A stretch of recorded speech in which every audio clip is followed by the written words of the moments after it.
Boy, does Boba have a tough time managing his own energy. So, Boba's really a playful dog. He really wants to do things, and that's good.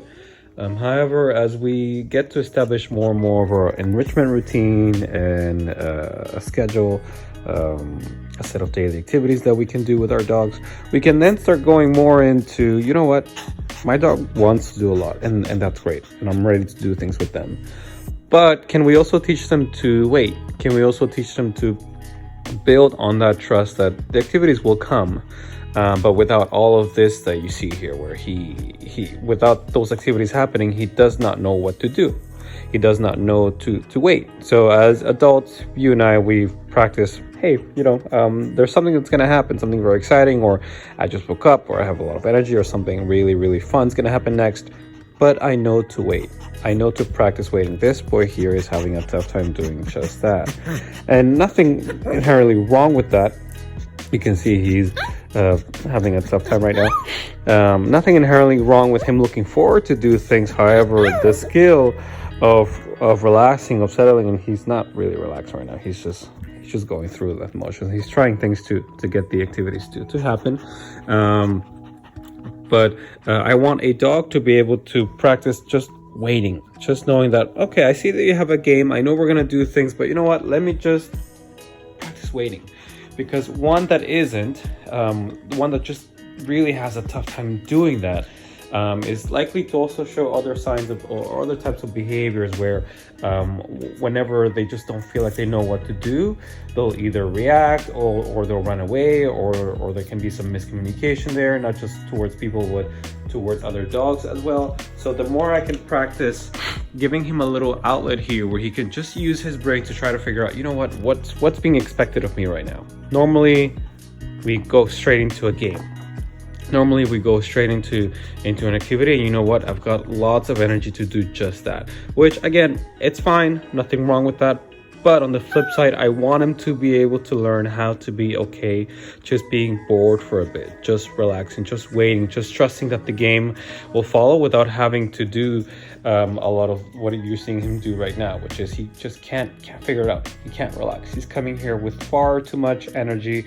We're going to be looking at what we can do as far as daily activities to help him be able to choose patience, boredom, relaxation, as opposed to this that you're seeing now, which is he otherwise can't function. If there's not something going on, he can't function. And whenever something does happen, whenever there's an activity that does occur, that's where if we have other dogs, we might see resource guarding, or we might see different types of behaviors that are not indicative of a dog that wants to share what he has that he has been waiting for, but rather doesn't want to doesn't want to risk losing what he does have because it means so much to him. So yes, again, games are fun. I want them to mean a lot of good things for him, but I want him to first associate everything that we do with first thinking, with first practicing to wait, with first patience. And as you're seeing it here, he struggles to do exactly that. So this here, I'd say is a little bit of effort, a bit of progress. Not sure if he'll take that. Okay, good. You can even tell, you can feel that he's come down a little bit. So I'm rewarding a lot for that because it's quite difficult for him. But practicing this precise exercise where, sure, we've got something fun here. Yes, gym class is coming. Your favorite activity of the day is about to happen. But what do we still do until then?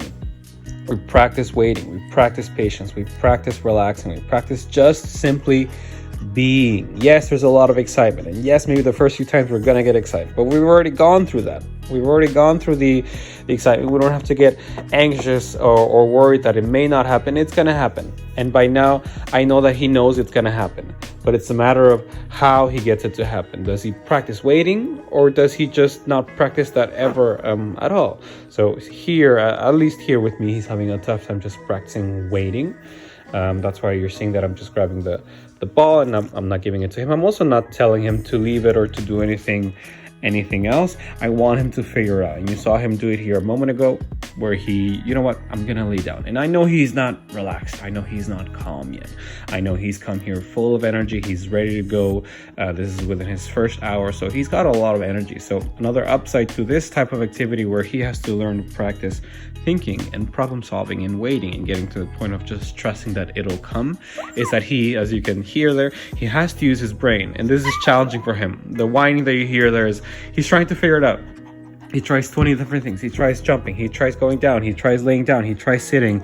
He tries pawing at it. He tries whining. He's going to try 20 different things to try to figure out, one, what's expected of him. Two, what can he do instead? And that's exactly what I want to get to. What can I do instead? If I can't play, if there aren't any toys for me to play with right now, can I just practice being? Can I just stop? Can I just relax for a moment? But clearly that's what's very challenging for him.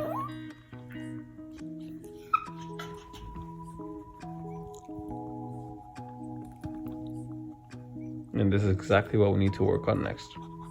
This will help him make better choices, will help him think whenever he is in any kind of doubt, regardless of the situation. Of course, we want to practice in those different situations as well, in different environments. But if it's something as simple as him just wanting to be around the ball, if he can't figure out just how to relax, how to settle, how to wait, how to be patient, how to trust that it'll happen, in other scenarios that are maybe a bit more challenging, it's asking for a lot.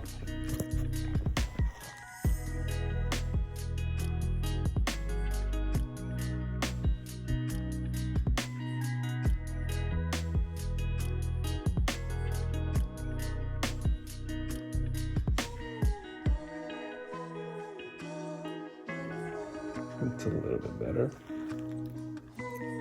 He's stopping for a bit. He's slowing down.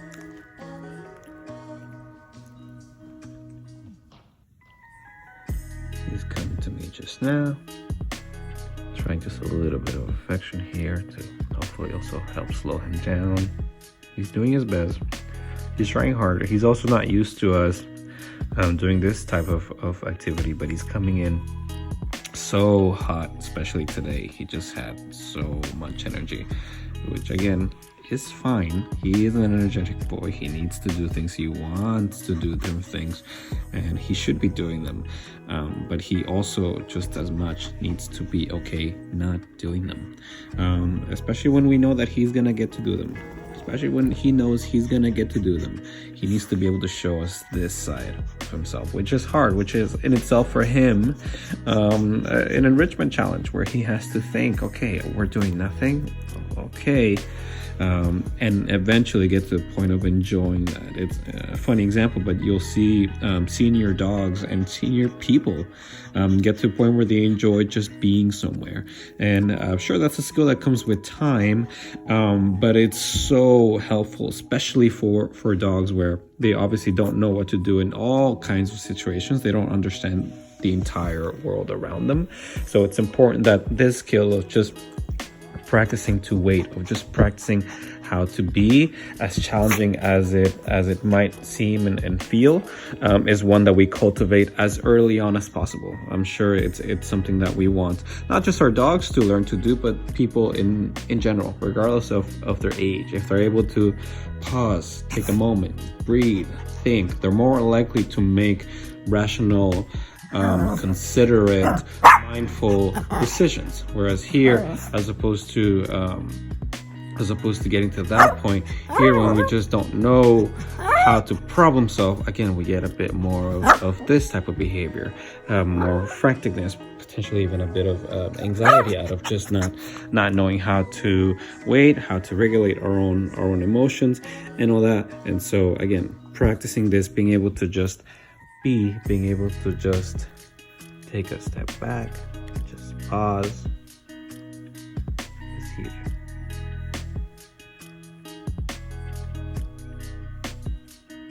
And I can use treats to reward as I did earlier. When he does make that choice to pause, and the more he pauses, the more I can reward as well.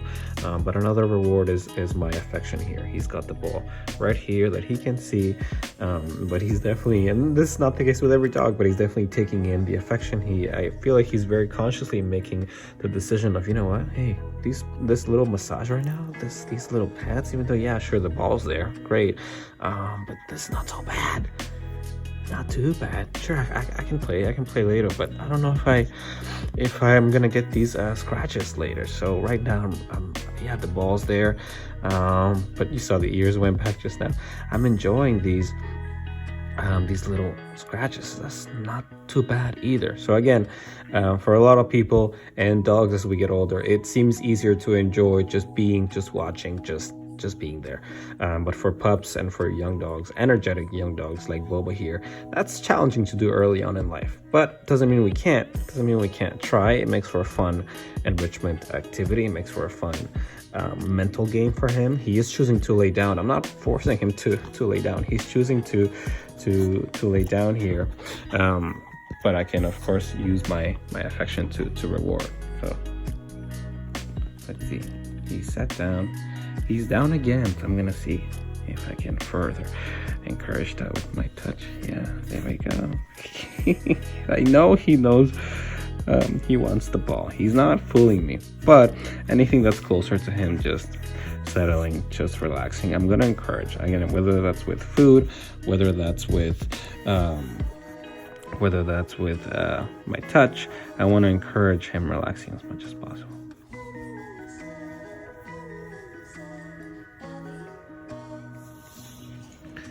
Once again, we're still practicing different games. Like earlier, it was just the ball. I have a few toys here from Mr. Boba there to just practice being, to just practice not having to do something. Just, it's tough for him. If I do a little play about for him, he's ready to go. I know he's ready to play. And this is what can be very fun for me as far as this challenge goes, where he really has to figure out what to do, how to do it, what am I asking him for. I want him to just be with me, that's all. So I know it's tough for him. We're not necessarily gonna play, we're just gonna be here together. See, every little movement he makes, he's thinking. Every little sound, everything that he does is a choice. So everything that he does is everything but saying, okay, I'm relaxed, I'm waiting. He has to do a lot about everything. So the more we can work on just having him be, having him relax, having him be at peace with, again, just being bored, just being there, not having to play. I'm fine if he's using his nose. This is also why we love doing snuffle and puzzle games, but especially snuffling, actually, because puzzles get them a little bit more physically involved, getting to do things with their body and paws, whereas snuffling gets them using their nose a little bit more, gets them pausing a little bit more, gets them to think. It helps them regulate their own emotions. So when I have a dog that's really having a tough time, which I don't think that's the case with Boba, he's just not really skilled at this quite yet, but I know he can figure it out. So if I find that he really can't, a snuffle mat with food, even perhaps a licky mat with something frozen, can help them slow down naturally. But if I just want to have him learn how to relax, again, I can just bring out a toy and I can wait here. I could be watching TV, I could be maybe even reading a book, and whenever I do see that he's making efforts, in his case, they're little baby steps, not huge efforts, but he's trying. He's here. You've seen it earlier. He's been running around, walking around, but he's deciding, you know what, I'm gonna just kind of be here. It's tough for him to just be. So anytime where he does try that, I will reward. There you go. And sure, I can throw it, I can make it a game, but for now, I want to just let him know that, hey, I'm just asking you to relax here with me. So again, it's funny because for us, just being able to relax is a reward. Every day-to-day is busy, everything is always moving, everything's always happening, going on. It's actually very similar for dogs, especially when they're this energetic. It's hard to stop. It's hard to not feel stimulated. So anytime where we can create a moment to just be, to not necessarily have to feel things, to just be within ourselves, it's always something that's going to help. He's gone from whining to just getting his nose engaged. And again, I know he's got a lot of physical and mental, social energy. So I'm not upset that he is trying so hard to do something with his nose. If anything, again, snuffling is an activity that can really help him think a little bit. Instead of whining, instead of crying, he can just practice being somewhere, practice snuffling a little bit. To cross.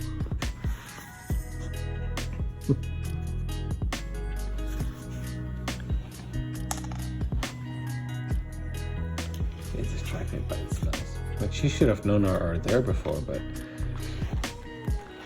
he needs to practice more thinking skills, more snuffling skills.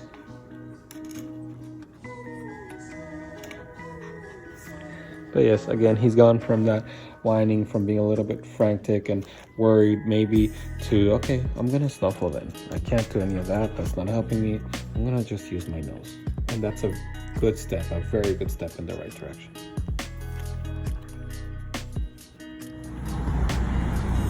Following a mental enrichment challenge, although you wouldn't think of just expecting a dog to relax as a challenge, but it very much is for my friend Boba here.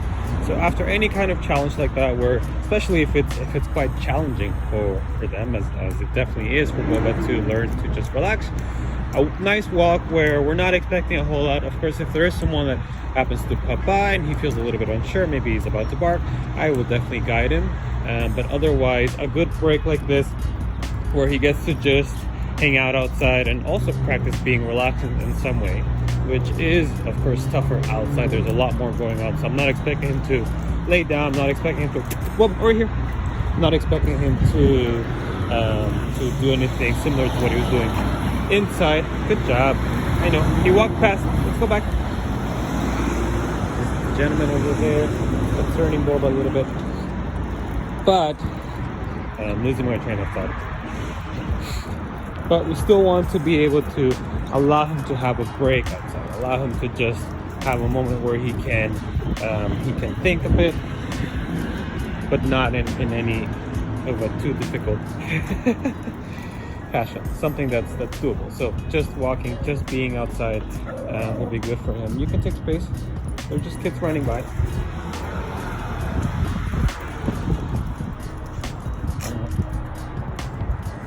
And I did pick him up on the way down because we, of course, take the elevator in the case where someone were to walk in, and it's, of course, too close for his comfort.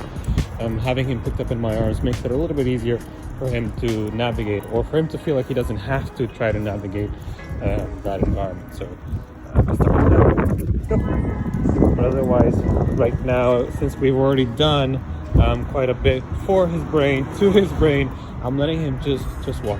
We're just gonna go around the block just to give his brain a chance to cool down, a chance to wind down, just smell things if anything, but otherwise just walk, literally walk through his emotions, literally walk out, walk through his feelings, just move. We don't need to do anything more. And then in theory, coming back in, he should then have an easier time settling. I will play it with him a bit. He needs that.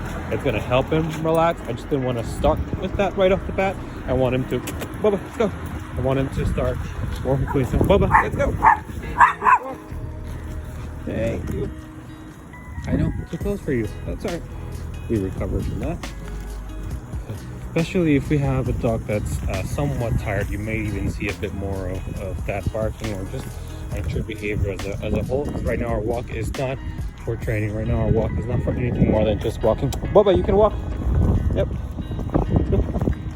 It's not for anything more than just being outside. So of course we still have environments that we want to navigate, but if we can just have a calm walk, then that's the ideal for after an activity where he's really had to use his brain and think things through. I don't want him to have to do that as well outside, but we have to do our best.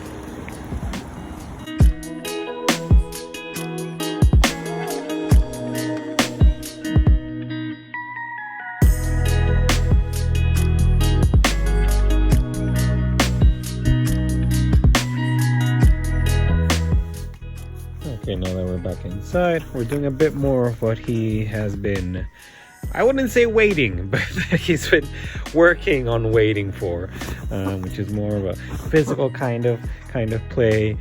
He likes using his mouth. That's completely normal. That's what dogs that are playing do. So I'm happy with that.